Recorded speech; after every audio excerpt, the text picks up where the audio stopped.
मिलिए प्लेनेट ग्लाइस 1214 से, जो एक वाटर प्लेनेट है। इस प्लेनेट पर आप कभी भी नहीं जाना चाहोगे क्योंकि इस पर बोन क्रशिंग प्रेशर और एक्सट्रीमली हॉट टेम्परेचर है। आज की इस एपिसोड में हम जानेंगे कुछ ऐसे ही वियर्ड और हॉरिफाइंग प्लेनेट जिनके बारे में सोचना ही काफ़ी होगा। और इसमें लास्ट वाला प्लेनेट तो सबसे ज़्यादा वियर्ड है। Number 1, HD 80606 b। ये प्लेनेट एक गैस जायंट है और दिखने में ये बिल्कुल हेल की तरह दिखता है और कुछ इसी तरह का इसका टेम्परेचर भी है।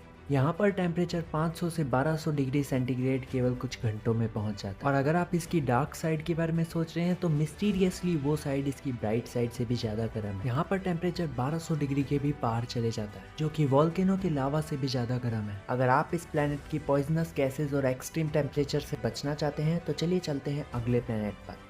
Number 2, Kepler 78b।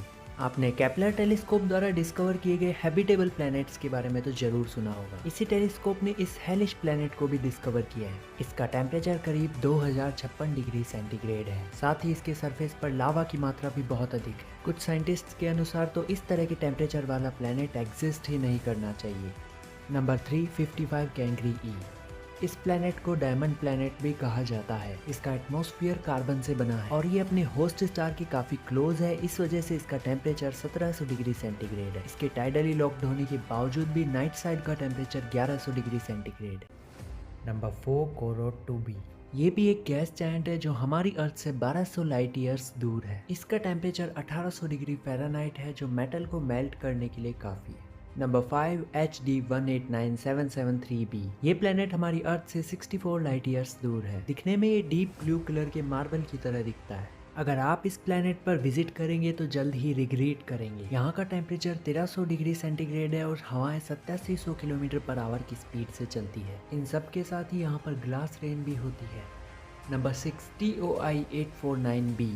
इसे साल 2020 में टेस्ट मिशन के जरिए डिस्कवर किया गया था।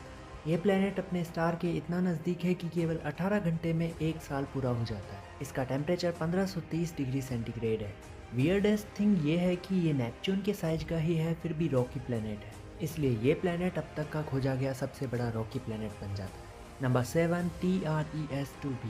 इसे भी नासा के केपलर टेलीस्कोप ने साल 2011 में आइडेंटिफाई किया था। ये अब तक का सबसे ज़्यादा डार्केस्ट प्लेनेट है, जो कि केवल 1% लाइट को रिफ्लेक्ट करता है। ये प्लेनेट कोयले के डार्केस्ट टुकड़े से भी ज़्यादा डार्क है। इसका इतना ज़्यादा डार्क कलर ही इसे वियर्ड प्लेनेट बनाता है। Number 8, कैल्ट 9b।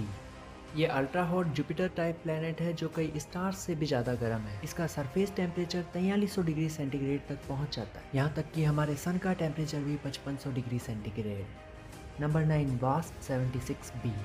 इस प्लेनेट का टेम्परेचर लगभग 2000 डिग्री सेंटीग्रेड है। इतने ज़्यादा टेम्परेचर होने के कारण डे साइड में आयरन वेपोराइज होता है और नाइट साइड में आयरन रेन होती है। यहाँ पर हवाएं 18000 किलोमीटर पर आवर की स्पीड से चलती है। इसी हाई स्पीड विंड के कारण वेपोराइज्ड आयरन पूरे प्लेनेट में फैल जाता है। Number 10, TIC 241249530b। ये प्लेनेट इस लिस्ट का सबसे ज़्यादा वियर्ड प्लेनेट है। इस प्लेनेट का ऑर्बिट काफ़ी ज़्यादा बड़ा है। इसके ऑर्बिट के कारण एक ओर से ये प्लेनेट अपने स्टार के मर्क्यूरी प्लेनेट से भी ज़्यादा नज़दीक चले जाता है और दूसरी ओर से अर्थ जितना दूर भी चले जाता है। साथ ही ये अपने स्टार के अपोजिट डायरेक्शन में ऑर्बिट करता है, जो इसे और भी वियर्ड बनाता है, क्योंकि अभी तक खोजे गए प्लैनेट्स में से सभी अपने स्टार के रोटेशन के डायरेक्शन में ही ऑर्बिट करते हैं। आपको इनमें से कौन सा वियर्डेस्ट और हॉरिफाइंग प्लेनेट लगा, हमें कमेंट करके ज़रूर बताएं। आज की इस वीडियो में बस इतना ही। तब तक आप हमारे ये वीडियोस चेकआउट कर सकते हैं।